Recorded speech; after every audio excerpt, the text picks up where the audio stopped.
Regresé de Singapur después de 10 años soñando con sorprender a mi hija Hannah y conocer por fin a mi nieta Grace, de 4 años, en la hermosa casa de Denver que les había comprado, pero al girar la llave en silencio escuché la voz de mi yerno ordenando que limpiara más rápido o esa noche habría otra paliza. Y me quedé helado al ver a Hannah de rodillas recogiendo restos de platos rotos con las manos temblorosas y un delantal sucio que decía propiedad de la familia Hamilton, y supe que pagarían por atreverse a tratar así a mi hija. Me llamo Jacob Bennett y esta es la historia de cómo defendí a mi niña, pero antes de contarla les pedí que comentaran desde dónde y a qué hora escuchaban, porque tenía curiosidad por saber si era durante el café de la mañana o al final del día. Una década trabajando en la industria tecnológica de Singapur bajo el sol tropical había valido cada desvelo porque construí centros de datos, ahorré cada dólar y regresaba para sorprender a Hannah y conocer a Grace. Y mientras mi taxi llegaba a la casa de Cherry Creek Drive, reconocí la fachada de ladrillo rojo, la valla blanca y el roble donde Hannah solía trepar, la misma casa que le compré para asegurarle siempre un hogar seguro. Temblando sostuve la llave, listo para gritar sorpresa. Pero la palabra murió cuando escuché aquella amenaza y vi a Hannah fregando vómito del suelo con un delantal humillante, hasta que de pronto Huxley cambió el gesto y vino hacia mí fingiendo alegría, diciendo que Hannah solo ayudaba con tareas, mientras ella se quitaba el delantal a escondidas tratando de sonreír pese al miedo, y mi nieta asomaba asustada preguntándole a su madre quién era ese hombre, porque aunque hablábamos por videollamadas yo seguía siendo un extraño para ella. Al agacharme para hablarle con suavidad vi un moretón morado en el antebrazo de Hannah, quien se apresuró a cubrirlo cuando intenté preguntarle, mientras Huxley decía con risa vacía que era torpe como todas las mujeres, y comprendí que algo terrible ocurría porque mi hija, antes segura y firme, era ahora una sombra que buscaba la aprobación de su marido, y Grace se escondía como si yo fuera un peligro, así que decidí descubrir la verdad. 3 horas después, cuando Huxley se fue a una supuesta reunión oliendo a whisky y Grace dormía, la casa se sintió distinta sin su presencia, y al ver a Hannah en la mesa con los moretones aún más visibles, le pedí que no me hablara de torpeza porque yo la había criado. Y sabía quién era. Y al llamarla por su nombre completo ella se derrumbó entre sollozos confesando que tras nacer Grace sufrió una depresión posparto severa que la dejó incapaz de cuidar de su bebé, y la familia de Huxley prometió ayudarla mientras ella tomaba medicación fuerte que le nublaba la mente. Así que firmaba sin entender todos los papeles que le ponían delante creyendo que eran autorizaciones médicas, hasta que al recuperar la claridad descubrió que había firmado la transferencia de la propiedad y poderes legales que entregaban la casa a la familia Hamilton, quienes le dijeron que desde entonces trabajaba allí como cuidadora para pagar una supuesta deuda y que si no obedecía demostrarían que era una madre incapaz y le quitarían a Grace, razón por la que llevaba 3 años siendo su sirvienta en su propio hogar. Sacó una carpeta llena de documentos médicos y legales que había guardado esperando que algún día alguien la ayudara a entender lo ocurrido, y mientras revisaba todo, pensé que esa gente había cometido el peor error al meterse con la hija de Jacob Bennett. Esa noche extendí los papeles como un detective y descubrí fechas que mostraban una explotación sistemática aún peor de lo imaginado, pues Hannah firmó la transferencia el 15 de marzo, justo el día en que su psiquiatra aumentó al máximo la dosis de antidepresivos por un episodio severo, así que a la mañana siguiente fui al hospital Denver General para hablar con la doctora Patricia Morrison, quien recordó el caso de Hannah y, al revisar su archivo, explicó que durante aquel periodo Hannah estaba tan medicada con sertralina, lorazepam y quetiapina que no podía tomar decisiones legales porque su mente estaba confusa y altamente sugestionable, y llamó a la enfermera Rebecca Walsh, quien confirmó que en esos días Hannah ni siquiera reconocía a su propia madre y necesitaban ayudarla a firmar una tarjeta de recuperación porque no podía escribir, así que era imposible que entendiera documentos legales complejos. La doctora Morrison me mostró el registro de medicación señalando del 10 al 20 de marzo como su peor etapa, cuando incluso consideraron hospitalizarla porque casi no respondía, y cuando pregunté si era cierto que habían hecho que firmara documentos en ese estado, la doctora respondió con firmeza que lo que hicieron no solo era moralmente repugnante, sino también legalmente inválido. Una persona con ese nivel de medicación psiquiátrica no puede dar un consentimiento informado para nada, y menos para algo tan importante como una transferencia de propiedad. Rebecca asentía diciendo que había testificado eso en juicios porque Hannah no podía entender ni qué día era, mucho menos las consecuencias de firmar su casa. Y la doctora Morrison me entregó un resumen impreso explicando que esas firmas no tenían validez legal y que ningún tribunal las sostendría, pues lo que hizo la familia Hamilton constituía abuso y explotación de un adulto vulnerable, y al salir del hospital con ese informe sentí esperanza por primera vez desde que crucé esa puerta porque ahora teníamos una posibilidad real de luchar, ya que ellos creyeron ser listos al aprovecharse de una mujer enferma pero acababan de darme las armas para destruirlos. Con ese documento busqué ayuda profesional y encontré el bufete Webb & Associates, especialistas en casos de abuso, y su abogada Caroline Webb, conocida por derribar familias poderosas, me recibió en su oficina del piso 15, elegante y con mirada aguda, y me pidió que relatara todo sin omitir detalles. Así que le conté lo del delantal humillante, la depresión posparto, las fechas sospechosas y el diagnóstico de la doctora Morrison. Y ella tomó notas hasta concluir que era un caso de manual de explotación y un delito federal, y al comparar las fechas mostró cómo Hannah había firmado una casa valorada en $400,000.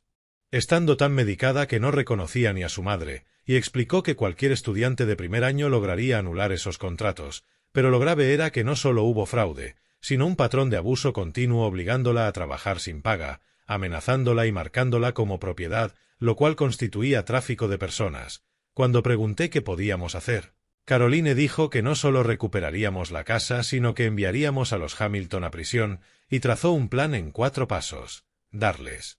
48 horas para devolver la propiedad y pagar daños, presentar demandas civiles y penales si se negaban, acudir a la prensa para presionarles y, finalmente, destruirlos legalmente, incluyendo confiscaciones y sentencias que arruinarían a la familia por generaciones, y al estrechar su mano me aseguró que ningún caso había tenido pruebas más sólidas y que esa familia eligió a la víctima equivocada. Al día siguiente fuimos juntos a la mansión Hamilton, un símbolo de riqueza construida sobre abusos, y un mayordomo nos llevó hasta el estudio donde William Hamilton, de unos 70 años, nos recibió con condescendencia diciendo que Hannah era feliz trabajando allí, pero cuando mencioné que la tenían como esclava en su propia casa, él se rió diciendo que su familia controlaba la ciudad y que yo no era nadie. Hasta que Caroline colocó los documentos médicos en su escritorio y expuso que Hannah había firmado el 15 de marzo bajo máxima medicación sin poder reconocer a su madre, pero William insistió en que firmó voluntariamente, así que le dije que habían explotado su enfermedad, lo cual es un delito federal, y cuando Caroline mencionó el delantal y las amenazas, él se enfureció diciendo que nos denunciaría, pero ella lo desafió a llamar a la policía, explicando que sería un placer contar cómo tuvieron a una mujer enferma como sirvienta 3 años. En ese momento irrumpió Huxley amenazando, y Caroline le dio 48 horas para devolver la casa y pagar $1 millón en daños o enfrentar una demanda civil y otra penal ante él.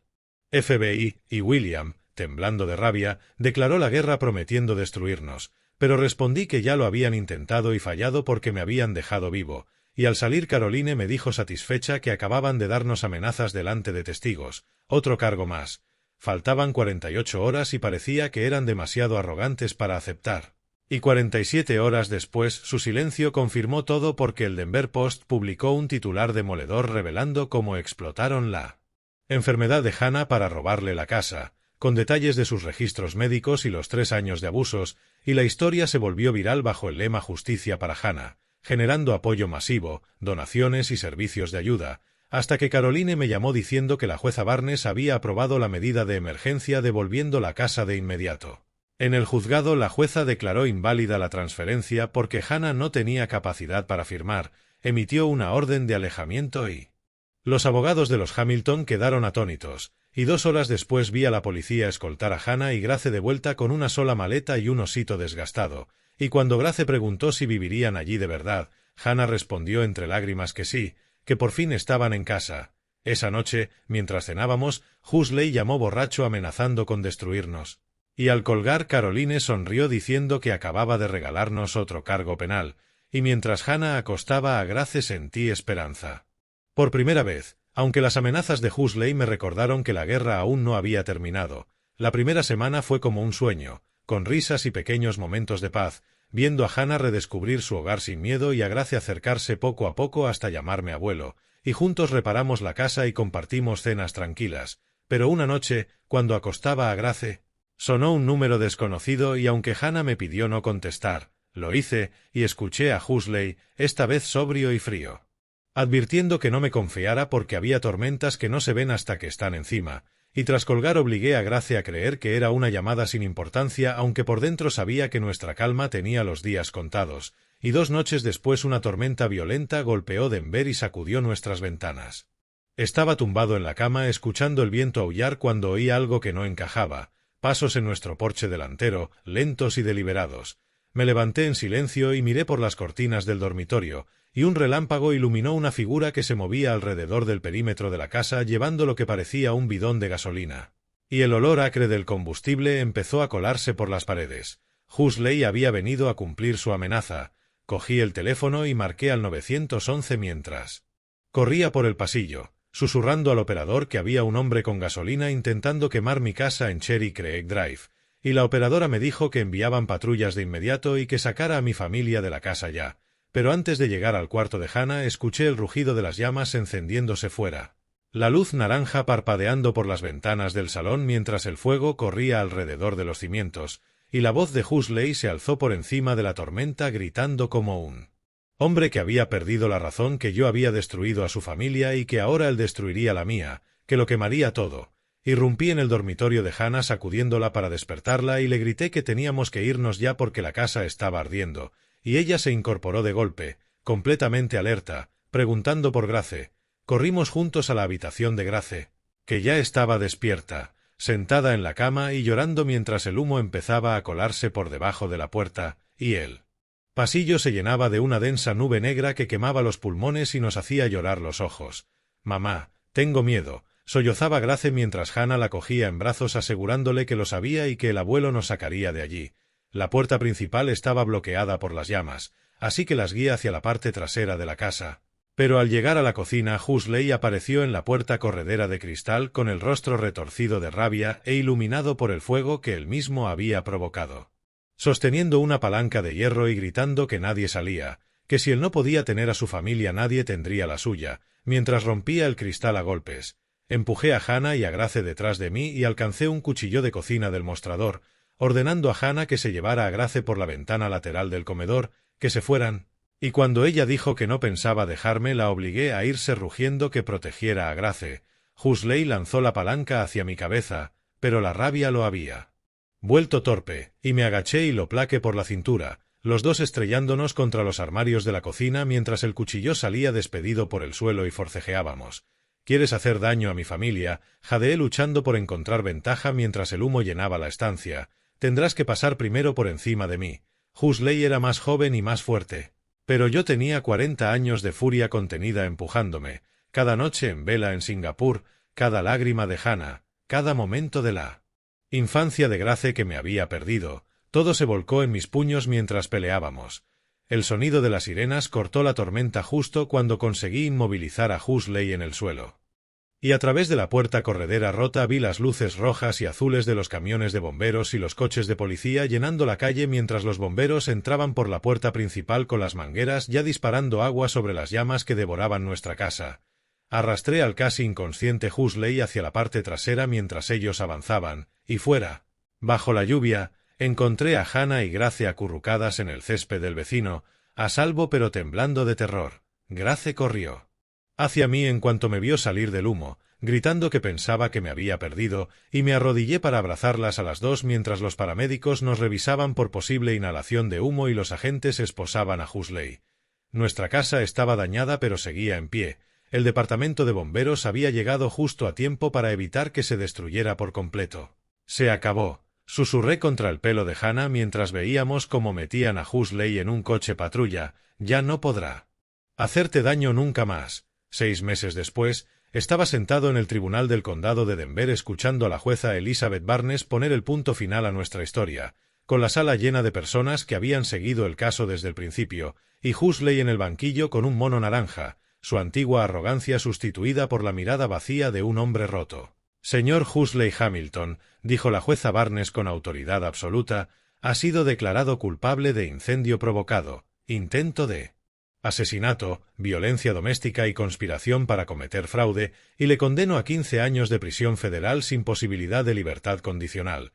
El martillo golpeó con una fuerza satisfactoria y Huxley ni siquiera parpadeó mientras los alguaciles se lo llevaban esposado. 2 semanas antes, William Hamilton había sido condenado a 8 años por explotación de un adulto vulnerable, fraude y conspiración, y el imperio Hamilton se vino abajo de la noche a la mañana, con sus bienes congelados, propiedades embargadas y su apellido convertido en sinónimo de vergüenza. Caroline me apretó la mano diciendo que se había acabado y que ya no podrían hacer daño a nadie más, y la indemnización ordenada por el tribunal fue considerable. La familia Hamilton pagó $2 millones en daños, compensación por la casa robada. El trabajo no remunerado de Hannah, el trauma emocional y los daños del incendio, y su mansión, sus coches y sus negocios se liquidaron para saldar lo que nos debían. Usamos ese dinero para reconstruir desde los cimientos, y la nueva casa tenía ventanas más grandes, una cocina moderna y una amplia suite principal donde coloqué mis pertenencias de Singapur porque no pensaba irme a ningún lado. Papá, dijo Hannah cuando anuncié que me mudaba definitivamente a Denver, ¿estás seguro? Trabajaste tan duro en Singapur. Pero yo le respondí que mi vida no estaba en Singapur, que mi vida estaba donde estuviera mi familia. La mejor parte fue el parque infantil del jardín trasero de Grace, con columpios, tobogán y arenero, desde donde cada tarde yo la empujaba a los columpios mientras Hannah cuidaba su jardín de flores. Más alto, abuelo, gritaba Grace con sus risas llenando el vecindario, y con 5 años se había convertido en una niña segura y alegre que sabía que era amada y protegida, llamándome abuelo con naturalidad e insistiendo en que le leyera cada noche la historia del ratoncito valiente. Hannah también había florecido, y aquella mirada asustada había desaparecido, sustituida por la chispa de la mujer fuerte que yo había criado, y había empezado clases nocturnas para sacar un título en trabajo social porque quería ayudar a otras mujeres que hubieran pasado por lo mismo que ella y mostrarles que siempre hay esperanza. Aquella tarde, mientras impulsaba a Grace en el columpio, Hannah salió con 3 vasos de limonada y se sentó en los escalones del porche mirándonos con una sonrisa radiante, y Grace, frenando el columpio, me miró muy seria y me preguntó si viviría con ellas para siempre, y yo detuve el columpio, me agaché a su altura y le aseguré, mirándola a esos ojos marrones tan parecidos a los de su madre, que para siempre y siempre, que ni una manada de caballos salvajes podría alejarme. Papá, llamó Hannah desde el porche con la voz cargada de emoción, gracias por salvarnos. Gracias por no rendirte nunca. Mientras el sol se ponía sobre Denver y Grace corría a perseguir luciérnagas, comprendí que ese momento, esa tarde perfectamente normal con mi familia, valía más que todo mi éxito en Singapur. Al mirar atrás entendí lo cerca que estuve de perder todo lo que realmente importaba, porque durante 10 años perseguí el éxito en Singapur mientras mi hija sufría en silencio, y no quiero que nadie repita mi error ni que las ambiciones profesionales le cieguen ante el dolor de su familia. Esta historia real me enseñó que Dios tiene su manera de traernos de vuelta a casa cuando más nos necesitan, y creo que Él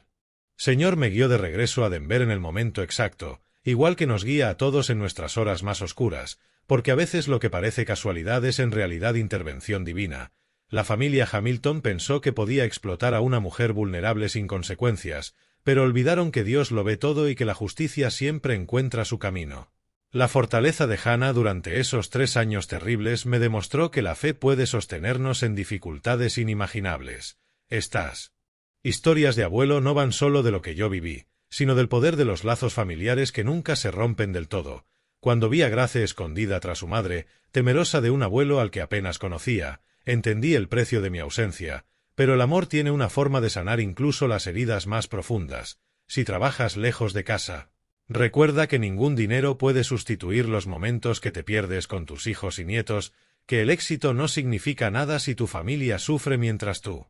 estás lejos, y que esta historia real podría haber terminado de manera muy distinta si yo hubiera llegado unas semanas más tarde. La mayor bendición no fue ganar el juicio ni la casa nueva, sino escuchar a Grace llamarme abuelo con amor genuino, y estas historias de abuelo nos recuerdan que estar presente es el regalo más valioso que podemos dar a nuestra familia. Por eso comparto estas historias, para inspirar a otros abuelos a priorizar lo que de verdad importa, a no esperar a una crisis para volver a casa, a no asumir que sus seres queridos están bien solo porque no se quejan y a no subestimar nunca el poder del amor de un padre para mover montañas cuando su hijo le necesita. Esta historia verdadera cambió nuestras vidas para siempre. Hannah encontró su fuerza, Grace aprendió que estaba protegida y yo descubrí que el hogar no es un lugar, sino las personas que te aman sin condiciones. Si esta historia tocó tu corazón, te invito a compartir tus propias experiencias familiares en los comentarios y a suscribirte al canal para más historias reales e inspiradoras que celebran los lazos inquebrantables del amor familiar, porque tu historia puede ser justo lo que otra persona necesita escuchar hoy. La mañana de Navidad, mi hijo Silas llamó y dijo: «Papá, quizá él debería quedarse en casa este año», refiriéndose a mi hijo Danny, mi hijo menor, de 19 años, que es autista, y yo. No discutí, solo dije que lo entendía y colgué, y esa noche Danny y yo creamos nuestra propia Navidad, sin imaginar que por la noche mi teléfono no pararía de sonar con 25 llamadas perdidas y que aquella decisión tranquila se convertiría en la historia que lo cambiaría todo. Me alegra que estés aquí escuchando esta historia. Y antes de contarte qué pasó después, me gustaría saber desde qué parte del mundo la estás viendo. El olor a rollos de canela llenaba nuestra casita de Cedar Avenue. Mientras la luz de la mañana de Navidad entraba por las ventanas de la cocina, y yo estaba en la encimera viendo cómo los dedos de mi hijo Danny, de 19 años, danzaban sobre el viejo piano vertical que habíamos trasladado al salón años atrás. Su autismo hacía que el mundo fuera abrumador a veces, pero cuando tocaba todo tenía sentido. Y ese día se había levantado al amanecer no por los regalos bajo el árbol, sino porque la mañana de Navidad significaba música. Ya había tocado 3 arreglos distintos de Noche de Paz, cada uno más hermoso que el anterior, y su don no era solo reproducir lo que oía, sino transformar cualquier melodía en algo completamente suyo. «Es precioso, hijo», le dije mientras me limpiaba la harina de las manos. Con 59 años había aprendido a atesorar esos momentos tranquilos. Y 4 años después de la muerte de mi esposa, Grace, éramos solo Danny y yo aprendiendo a vivir en esa vieja casa de Denver, con días más duros que otros, pero mañanas como esa que nos recordaban que, a nuestra manera, estábamos bien. El teléfono sonó justo cuando Danny pasaba a una versión jazzística de Noche de Paz, y casi no lo cojo, porque las llamadas de Navidad suelen ser obligaciones familiares y nosotros habíamos planeado un día en paz, pero en la pantalla apareció el nombre de Silas. Y pese a todo seguía siendo mi hijo mayor. «Buenos días, papá», dijo con esa distancia familiar, el tono cuidadoso que había perfeccionado cuando hablaba de Danny. Y tras desearme feliz Navidad me preguntó por la cena de esa noche. Hizo una pausa y, con voces de fondo que supuse eran de la familia de Scarlett preparando su gran cena, soltó que quizá él debería quedarse en casa este año. «No», dijo Danny, «ni tu hermano, solo él», y las palabras golpearon justo donde pretendían. No eran necesarias explicaciones porque ambos sabíamos quién era él y por qué Silas pensaba que debía quedarse en casa, y esa cortesía calculada lo hacía peor, como si hablara de un problema de agenda en lugar de excluir a su propio hermano de la Navidad. Miré a Danny, totalmente absorto en la música, sin saber que en ese momento su existencia se debatía como si fuera un problema a resolver, con el pelo cayéndole sobre la frente mientras se inclinaba sobre un pasaje especialmente complejo y su cuerpo se movía con un ritmo que solo él escuchaba. «Lo entiendo», dije en voz baja, y lo hacía, porque entendía que mi hijo mayor se avergonzaba de su hermano, que los estímulos de Danny y sus estallidos ocasionales incomodaban a Silas frente a sus suegros, que era más fácil excluir que educar, esconder que defender, y cuando colgó me dejó con un «gracias, papá, sabía que lo entenderías, quizá la semana que viene hagamos algo solo nosotros», una frase que se quedó flotando amarga. Danny levantó la vista del piano con los ojos brillantes por la alegría que siempre le daba la música y me preguntó si íbamos a cenar con Silas esa noche, con una esperanza inocente que me partió el corazón. Podría haber mentido, inventar excusas para protegerlo un año más, o podía hacer algo distinto, así que le dije que esta vez haríamos nuestra propia Navidad, y su rostro se iluminó con esa felicidad pura que me recordaba por qué sería capaz de enfrentarme al mundo entero por ese chico. Hacia las 3 de la tarde ya había tomado una decisión. Danny merecía algo mejor que esconderse porque su hermano se avergonzaba de él, así que cogí mi abrigo y le dije que se pusiera el suyo porque íbamos a salir. El centro comunitario Riverside quedaba a unas 6 manzanas de casa, un edificio de ladrillo modesto que acogía desde yoga para mayores hasta cumpleaños infantiles, y recordaba que nuestra vecina Ellen Martínez, que vivía a 2 calles, había mencionado un almuerzo compartido de Navidad para gente que pasaba la fiesta sola. Así que parecía el lugar perfecto para nuestra propia celebración. La cara de Ellen se iluminó cuando nos vio entrar por la doble puerta, con su jersey rojo de reno con cascabeles reales y una sonrisa más cálida que cualquier cena elegante, y el salón principal estaba lleno de una treintena de personas alrededor de mesas cubiertas de platos dispares, guisos caseros, galletas compradas, la famosa ensalada de judías verdes de alguien, gente real, viudas mayores, madres y padres solos trabajando en festivos, estudiantes universitarios lejos de casa. Al principio Danny se pegó a mi lado, abrumado por las voces y la música navideña de un altavoz, pero Ellen tenía un don para hacer que la gente se sintiera cómoda y recordó que Grace le había contado que él tocaba el piano, así que señaló el viejo vertical del rincón, bajo unas luces y con una poinsettia encima, y le dijo que podía tocar si le apetecía, sin presión. Le vi la chispa en los ojos y le dije que estaba bien si quería. Y se acercó al piano como quien saluda a un viejo amigo, probó el tono, se adaptó al do central desafinado y, sin ceremonias, empezó a tocar. Lo que empezó como Noche de Paz se convirtió en otra cosa, una versión con armonías de jazz que jamás había oído, capas de melodía que parecían envolver la sala como una manta cálida. Las conversaciones se detuvieron, los tenedores se quedaron a medio camino, incluso los niños guardaron silencio. Y cuando la última nota se desvaneció hubo unos segundos de silencio antes de que estallara un aplauso sincero, no de compromiso sino de auténtica admiración. Fue increíble, susurró la señora Patterson, una anciana a la que veía pasear a su perro por el barrio, simplemente precioso, y Ellen tenía lágrimas en los ojos mientras decía que Danny les había hecho un regalo de Navidad de verdad, y vi que había grabado con su teléfono, y algo me dijo que había capturado más que un recuerdo. Más tarde, mientras recogíamos, la gente se le acercaba con una calidez genuina, sin miradas incómodas ni susurros sobre su condición, solo agradecimiento por lo que había compartido, al volver a casa bajo las farolas, con la nieve empezando a caer. Danny tarareaba su arreglo y por primera vez en todo el día sentí que habíamos tomado la decisión correcta. Ese sentimiento duró justo hasta cruzar la puerta y ver mi teléfono parpadeando con notificaciones, 25 llamadas perdidas. El día siguiente me desperté con el móvil zumbando como una avispa furiosa, a las 7:30 de la mañana. Y las notificaciones entraban más rápido de lo que podía leerlas. Redes sociales, mensajes de texto, buzón de voz, sin parar desde que volvimos. Ellen había publicado el vídeo con el título chico del milagro de Navidad y una frase sencilla diciendo que a veces los regalos más hermosos vienen de los corazones más hermosos y que aquel joven había hecho inolvidable su Navidad. Las cifras eran asombrosas. 50.000 reproducciones en una noche, 1.000 compartidos, 500 comentarios y subiendo, con gente como Jennifer, de Ohio, escribiendo que el vídeo la había hecho llorar en el trabajo, una profesora de música de Portland diciendo que qué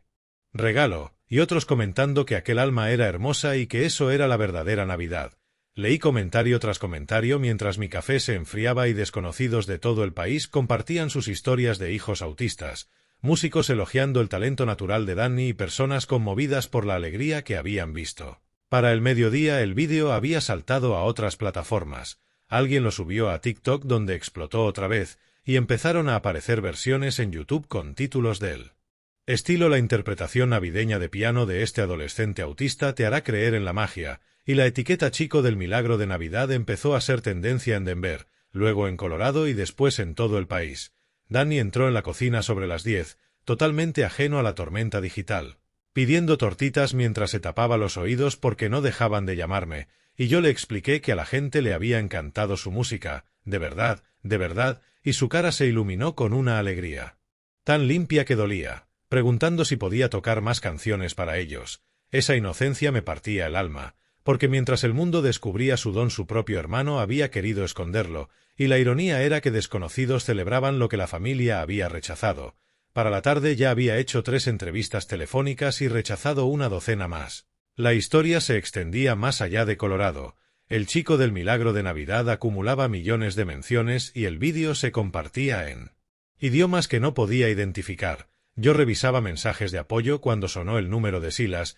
y por primera vez en meses estuve a punto de no responder. «Papá, tenemos que hablar», dijo con un tono distinto, todavía prudente, pero no frío, casi disculpándose. Escuché mientras me decía que habían visto el vídeo, que todo el mundo lo había visto, que a Scarlett la llamaban sin parar preguntando por Danny, y admitió que quizás se habían equivocado el día de Navidad. 10 días después, Silas llamó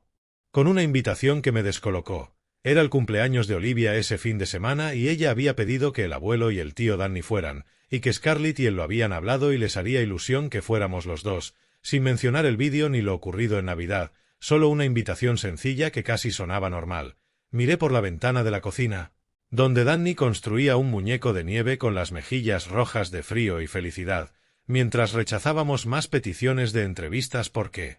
él era feliz siendo simplemente Danny. Le pregunté a Silas si estaba seguro, y él insistió en que sí, que Olivia llevaba toda la semana hablando de ello y que quería que el tío Danny le tocara el cumpleaños feliz en el piano. El sábado por la tarde estábamos en la puerta de la casa de Silas en Highlands Ranch, un palacete suburbano con globos atados al buzón y coches de lujo en la entrada circular. Scarlett abrió con una sonrisa que no llegaba del todo a los ojos, diciendo que era maravilloso, que hubiéramos podido ir, con ese tono ensayado de quien organiza una fiesta con la que no está del todo cómoda. Pero Olivia sí estaba realmente feliz. Se lanzó a mis piernas con entusiasmo de niña de 8 años gritando que el abuelo y el tío Danny habían venido, y le cogió la mano a Danny sin dudar, contándole su nueva bici y la tarta de chocolate que les esperaba dentro. El jardín trasero estaba lleno de familias del círculo del club de campo de Scarlett, padres cuyos hijos iban al mismo colegio privado que Olivia, que sonreían educadamente cuando nos presentaban, aunque yo captaba las miradas sutiles, las conversaciones que se detenían cuando Danny aleteaba las manos o tarareaba para calmarse. Es el del vídeo, escuché susurrar a alguien. Durante una hora todo pareció ir bien. Danny jugó con los niños y su naturaleza dulce conquistó incluso a los más tímidos. Olivia se convirtió en su guía oficial y lo presentó como mi tío superguay que toca el piano como magia. Luego Scarlett anunció la comida, y la mesa principal estaba preciosa, con platos a juego, servilletas de tela y centros de flores invernales, suficientes sitios para todos los adultos y los niños mayores. Busqué el sitio de Danny esperando verlo junto al mío, pero Scarlett se apresuró a decir que habían preparado un rincón tranquilo para él, en un lugar donde estaría más cómodo, lejos del ruido y la excitación, y señaló hacia la cocina, donde vi una silla de plástico sola en la barra del desayuno, con un plato de papel y un zumo en cajita en lugar de las bebidas elegantes del exterior, escondido, separado, como si fuera algo vergonzoso. Lo estás escondiendo como si fuera una vergüenza.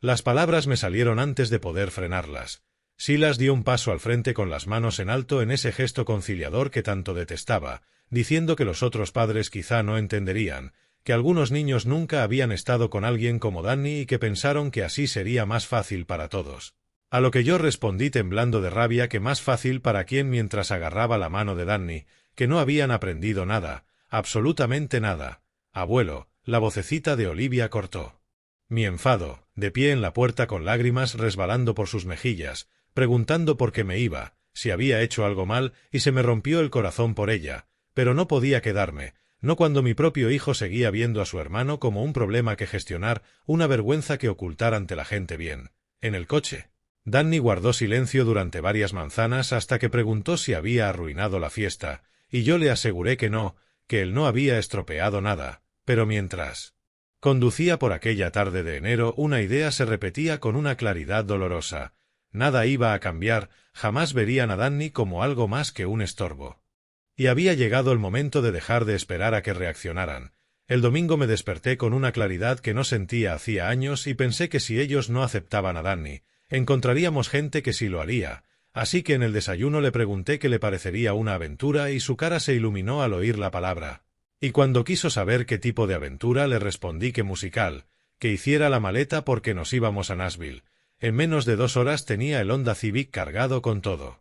lo necesario, el teclado portátil de Danny, mi vieja cámara, ropa para una semana y una nevera con bocadillos como los que Grace preparaba en nuestros viajes en familia, y Danny iba rebotando en el asiento del copiloto tan emocionado como no lo había visto desde la mañana de Navidad. Las 12 horas de viaje hasta Nashville nos dieron algo que no teníamos desde hacía meses, tiempo juntos sin interrupciones, con Danny cantando todas las canciones de la radio y metiéndoles armonías que jamás había oído, y en algún punto cerca de Kansas City empezó a improvisar letras sobre las señales de la autopista y las áreas de servicio, convirtiendo nuestro trayecto mundano en algo casi mágico. «Papá, mira esas nubes», dijo señalando al cielo, «parecen teclas de piano», y yo seguí su mirada sonriendo, pensando que solo Danny podía ver música en un cielo de enero. Llegamos a Nashville el martes por la noche con las luces de neón reflejadas en el río Cumberland, la calle Broadway vibrando con honky tonk que salía de cada puerta, músicos callejeros en las esquinas y turistas posando con guitarras y sombreros vaqueros, y aunque Danny se tapó los oídos diciendo que era muy ruidoso, le prometí que encontraríamos un lugar más tranquilo. El miércoles por la mañana fuimos al Centennial Park, donde un piano vertical viejo descansaba bajo un pabellón como parte de un proyecto artístico de pianos públicos, y salvo por algún corredor teníamos el sitio casi para nosotros. Le pregunté si quería probarlo y... Él se acercó al piano como si saludara a un viejo amigo, puso los dedos sobre las teclas y empezó a transformar Amazing Grace en algo que parecía nacido de aquellas colinas de Tennessee, respetando la melodía pero añadiendo giros campestres y toques de gospel, y enseguida se paró un corredor, luego una pareja con su perro. Y en cuestión de minutos teníamos una pequeña multitud reunida, móviles en alto para grabar aquel concierto inesperado. «El chico tiene talento de verdad», comentó un hombre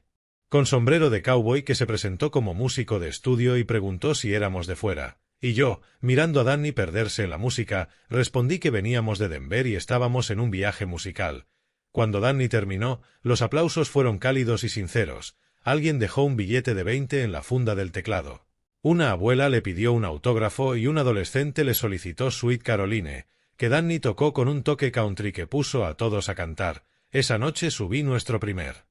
vídeo como Danny y papá en viaje musical, día 1, con imágenes sencillas de Danny al piano y el horizonte de Nashville al fondo, desconocidos haciéndose amigos a través de la música, y la respuesta fue inmediata. 100.000 reproducciones en 2 horas, comentarios de todo el mundo, gente de Australia preguntando a dónde iríamos después. Una profesora de música de Men diciendo que era precioso y otros pidiendo más ciudades. Miré a Danny leyendo tranquilo un libro sobre pianistas famosos, sin saber que nuestra aventura empezaba a cautivar corazones en todo el planeta, y pensé que al día siguiente pondríamos rumbo al sur, a Nueva Orleans, pero esa noche, por primera vez en meses, sentí que estábamos justo donde debíamos estar. Desde Nashville marchamos al sur como nómadas musicales persiguiendo melodías por Estados Unidos, y Nueva Orleans nos recibió con jazz saliendo de cada puerta del barrio francés. Danny encontró un piano en Jackson Square, donde los músicos callejeros se reúnen desde hace décadas, y en pocas horas estaba improvisando con un trompetista llamado Marcus y un batería apodado Big Joe, un trío improvisado que reunió tal gentío que casi detuvo el tráfico, y Marcus, asombrado, dijo que el chico tocaba como si llevara toda la vida en ello mientras Danny tejía armonías de jazz complejas sobre una melodía sencilla. El vídeo que subí esa noche, Danny tocando jazz en ñola, explotó más que nada de lo anterior, con 500.000 reproducciones en una noche. Comentarios en francés y en idiomas que no reconocía, y la etiqueta Danny y papá viajeros musicales se volvió tendencia no solo en Estados Unidos sino a nivel internacional. Luego vino Memphis, donde el legado del blues de Wall Street llamó a Danny como un canto de sirena, y en Handy Park, sentado en otro piano público, transformó blues tradicionales en algo totalmente suyo. El público allí era distinto, mayor, más entendido, gente que había escuchado buen blues toda su vida, y cuando Danny terminó una versión estremecedora de Summertime, un anciano con lágrimas en los ojos le puso en la mano una armónica gastada deseándole suerte, diciéndole que tenía el don. En Chicago, el Millennium Park le ofreció otra lección musical. El entorno clásico inspiró a Danny a atreverse con Chopin, y su interpretación fue tan conmovedora que ejecutivos que cruzaban el parque se quedaron clavados olvidando sus móviles mientras escuchaban a aquel joven hacer sonar un piano público como un Steinway de sala de conciertos. Cada ciudad le enseñaba algo nuevo y Danny lo absorbía todo como una esponja musical. Runs de jazz de Nueva Orleans, Alma y blues de Memphis, precisión clásica de Chicago, mientras nuestros seguidores pasaban de miles a millones, con cartas de admiradores llegando a hoteles reservados con días de antelación, peticiones de entrevistas de grandes cadenas y ofertas de donativos que rechazábamos con educación. Pero la verdadera magia estaba en los momentos tranquilos entre actuaciones, compartiendo un po'boy en una cafetería de Nueva Orleans, con él tarareando nuevas melodías mientras yo conducía de noche, en habitaciones de hotel donde practicaba con auriculares mientras yo respondía correos de desconocidos a los que su música había tocado. «Papá, me gusta esta aventura», me dijo una noche en Chicago mirando las luces de la ciudad. «Aquí la gente entiende mi música», y yo le respondí que entendían al verdadero él. Por primera vez en sus 19 años, Danny vivía el mundo no como alguien que había que gestionar o acomodar, sino como alguien que celebrar, Su confianza florecía como flores de primavera y mi orgullo amenazaba con reventarme el pecho. Entonces llegó la llamada que lo cambió todo, de un tal Frederick Harrison, de Carnegie Hall, diciendo que llevaban tiempo siguiendo el viaje de Danny y querían invitarlo a actuar en su escenario principal. Y casi se me cayó el teléfono, preguntando si hablaba en serio y recibiendo un completamente en serio por respuesta, con un hueco el día de San Valentín y si Danny estaría interesado. Miré a mi hijo, absorto componiendo algo nuevo en su teclado, creando belleza de la nada. Y le pregunté cómo se sentiría tocando en la sala de conciertos más famosa de Estados Unidos, y él quiso saber si allí habría gente a la que le gustara la música, y cuando le dije que serían las personas que más amaban la música en el mundo, contestó que entonces sí, por favor. Mientras confirmaba la fecha con Frederick, sentí algo que no había sentido desde la muerte de Grace, una alegría pura y sencilla, porque habíamos encontrado nuestra tribu, nuestro propósito, nuestro lugar en el mundo, y por un momento perfecto nada más importó. La llamada de Frederick apenas había terminado cuando vi las primeras grietas en nuestro mundo perfecto, empezando por los comentarios, al revisar el último vídeo de Chicago.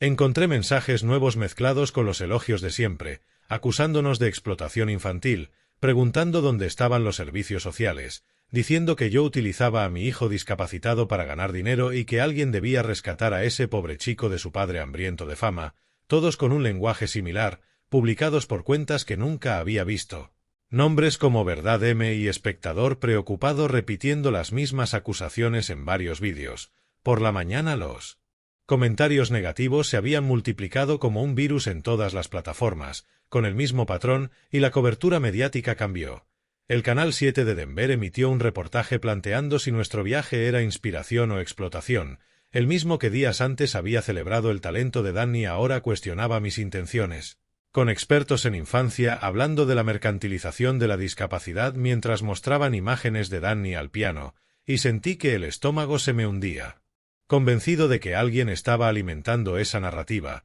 la duda se extendió rápido. Incluso seguidores veteranos comenzaron a preguntar si Danny estaba bien con toda esa atención y si entendía lo que pasaba, y aunque intenté quedarme con lo positivo, las acusaciones me carcomían. ¿Quién podría orquestar algo así? ¿Quién tendría motivos para destruir lo que Danny y yo habíamos construido? Y la respuesta llegó con una llamada que me hizo temblar las manos. La señora Jennifer Martínez, del Departamento de Servicios Humanos de Colorado, informando de varios avisos sobre el bienestar de mi hijo y de la necesidad de abrir una investigación, diciendo que había preocupaciones por posible explotación de una persona vulnerable, que varias fuentes habían presentado acusaciones detalladas y que necesitaban entrevistarnos en 48 horas o solicitarían una orden para su custodia protectora. El mundo dio vueltas a mi alrededor, querían quitarme a Danny y aunque expliqué que estábamos en Chicago preparando una actuación en Carnegie Hall, me advirtieron que regresara a Colorado de inmediato, que no era opcional. Tras colgar, me senté en la cama del hotel con el teléfono en la mano, viendo claro que el carácter sistemático del ataque, el momento elegido y el conocimiento de nuestros movimientos apuntaban a alguien que nos conocía bien, con acceso a información familiar y que se sentía amenazado por nuestro éxito. Esa tarde Ellen llamó desde Denver con la voz cargada de preocupación para decir que estaba oyendo cosas en el vecindario, gente preguntando por qué Danny no estaba con su familia, rumores absurdos sobre un secuestro, y cuando le conté que Servicios Sociales amenazaba con llevarse a Danny, me dijo que había visto los comentarios, pero que yo tenía que decir la verdad en público sobre la Navidad, sobre por qué nos habíamos marchado realmente de Denver, porque esas mentiras se propagaban demasiado deprisa y nadie conocía la historia real. Miré a Danny practicando tranquilo para Carnegie Hall sin saber que nuestro mundo se desmoronaba, y comprendí que ella tenía razón, que la única manera de combatir las mentiras era con la verdad, pero eso significaba exponer la crueldad de mi propia familia, quemar puentes irreparables y elegir a Danny por encima de todos, definitivamente. Pasé casi todo el 21 de enero mirando la pantalla del portátil, con el cursor sobre el botón de emitir en directo, mientras Danny practicaba al fondo de la habitación de hotel de Chicago, y a las 7 de la tarde por fin hice clic, la verdad sobre Danny y papá en directo. En segundos empezaron a entrar espectadores, el chat se llenó al instante de mensajes pidiendo que contara la verdad, diciendo que estaban ahí para apoyarnos y preguntando qué había pasado. Me temblaban las manos mientras ajustaba la cámara, viendo cómo 50 personas se convertían en 500, luego en 5000, los números subiendo más rápido de lo que podía seguir. Gracias por conectaros. Empecé con una voz más firme de lo que me sentía. Os merecéis la historia completa, la historia real de por qué Danny y yo estamos en este viaje, y respiré hondo para contarlo todo. La llamada de la mañana de Navidad, la silla solitaria en la cocina del cumpleaños, el ataque coordinado a nuestros vídeos después de encontrar éxito y felicidad. Danny levantó la vista del teclado, sonrió a la cámara y volvió a tocar bajito, poniendo una banda sonora suave al momento más difícil de mi vida. El contador de espectadores llegó a 25.000. Los comentarios se desbordaban con mensajes de apoyo y de indignación por el comportamiento de mi familia, y yo mostré capturas de pantalla de los comentarios falsos y del patrón sistemático diseñado para destruirnos, dejando claro que no eran ciudadanos preocupados al azar, sino mi propia familia intentando hundirnos porque habíamos encontrado felicidad sin ellos y porque el autismo de Danny no era algo que esconder, sino algo que celebrar. Danny no es una carga, seguí con la voz quebrándose, es un regalo para el mundo, y en cada ciudad la gente ve lo que yo veo, un joven con un talento extraordinario y un alma hermosa, y las únicas personas incapaces de verlo son quienes comparten su ADN. Señalé a Danny, que llevaba rato escuchando mientras tocaba, y le pedí que interpretara la canción de nuestra primera Navidad juntos en el centro comunitario. Su cara se iluminó, puso las manos sobre el teclado y empezó Noche de Paz, el mismo arreglo que había iniciado todo nuestro viaje, pero aún más hermoso, llenando la habitación del hotel mientras 50.000 personas veían en silencio, y cuando la última nota se desvaneció el chat explotó con mensajes de emoción, de justicia para Danny y de vergüenza hacia mi familia. Por eso viajamos, dije mientras él seguía tocando suave. Por eso actuamos. Porque Danny merece un mundo que vea su valor, y si su propia familia no se lo ofrece, entonces lo buscaremos nosotros. El directo terminó con más de 50.000 espectadores y miles de compartidos expandiéndose por las redes. La verdad ya estaba ahí fuera, imposible de retirar, y por primera vez desde que empezó el ataque sentí que podía volver a respirar. Las consecuencias del directo fueron rápidas y devastadoras. A la mañana siguiente la historia había explotado en todas las plataformas. Justicia para Danny era tendencia mundial, y en Denver, las repercusiones para Silas y Scarlett fueron inmediatas y brutales. Con la firma de marketing de Silas recibiendo cientos de quejas de clientes amenazando con retirar sus cuentas porque no trabajaban con empresas que emplearan a gente que abandonaba a familiares discapacitados, sus compañeros evitándolo en los pasillos y en una semana, un permiso indefinido encubierto. Scarlett no salió mejor parada. Con amigas del club de campo que dejaron de responderle, padres del colegio de Olivia murmurando en la fila de recogida y la imagen perfecta que habían protegido rechazando a Danny se vino abajo. Mientras tanto, el Departamento de Servicios Humanos de Colorado llamó con un tono muy distinto para decir que, tras revisar las pruebas y hablar con varios testigos, cerraban el caso, sin evidencia de abuso y con pruebas abrumadoras de un cuidado adecuado. La investigación que me había aterrorizado desapareció tan rápido como había surgido. Carnegie Hall confirmó con entusiasmo nuestra actuación del día de San Valentín diciendo que estaban honrados de recibir a Danny, y el 14 de febrero llegó frío y despejado. Al entrar en Carnegie Hall, Danny abrió los ojos de par en par ante los asientos de terciopelo rojo y el techo dorado, diciendo que era tan bonito como una caja de música y la sala estaba llena. Esperando entre bambalinas, Danny parecía tranquilo, calentando con la misma concentración de cualquier esquina de calle. Cuando salió a aquel escenario legendario, el público se puso en pie antes de que sus dedos tocaran las teclas. Con una ovación de pie que duró varios minutos, y entonces empezó con Noche de Paz, enlazó con Amazing Grace y terminó con una composición original que llevaba meses trabajando durante el viaje, una pieza que bautizó como Viaje a casa. La música llenó cada rincón de aquel espacio sagrado y vi cómo 2000 personas experimentaban lo que yo siempre había sabido. Que Danny no era discapacitado, sino dotado de otra manera. Cuando la última nota se apagó, la sala estalló, la gente lloraba abiertamente y la ovación de pie se prolongó 10 minutos. Después, entre bastidores, Danny me abrazó con fuerza y me preguntó si yo era feliz, y le dije que sí, que por fin éramos libres. 6 meses después habíamos encontrado nuestro ritmo con actuaciones regulares en lugares que acogían el talento de Danny. Un pequeño apartamento en Nashville donde podía practicar sin preocuparse por vecinos que no entendieran, y una comunidad de músicos, familias del espectro y seguidores que lo veían como realmente era. Ellen nos visitó en nuestro nuevo hogar con galletas caseras y noticias de Denver, diciendo que todo el mundo sabía que había hecho lo correcto, que incluso quienes antes hacían preguntas indiscretas sobre Danny habían cambiado al ver su éxito, y que Silas había perdido su trabajo. Scarlett casi no salía de casa y Olivia preguntaba por nosotros constantemente. Y sentí dolor por mi nieta, pero no por las decisiones de sus padres. Esa noche, mientras Danny componía una pieza nueva, inspirada en el horizonte de Nashville, pensé en nuestro viaje, en cómo a veces hay que marcharse para encontrar el verdadero hogar, en cómo la familia que eliges puede importar más que la que te toca, y cuando Danny dijo que se alegraba de haber ido a nuestra aventura, respondí que yo también. Fuera, Nashville vibraba con música y en algún lugar a lo lejos, un músico callejero tocaba para turistas y soñadores. Allí habíamos encontrado nuestro lugar en esta sinfonía de almas que entienden que diferente no significa menos, sino especial, regalo, exactamente lo que el mundo necesita. Al mirar atrás comprendí que Dios tenía un plan desde el principio, que cuando Silas hizo esa llamada de Navidad yo creí que nuestro mundo se hundía, pero a veces lo que se siente como rechazo es en realidad la forma que tiene Dios de redirigirte hacia algo mejor. No seas como yo durante tantos años, esperando que otros acepten y amen a tu hijo incondicionalmente, no desperdicies tiempo valioso esperando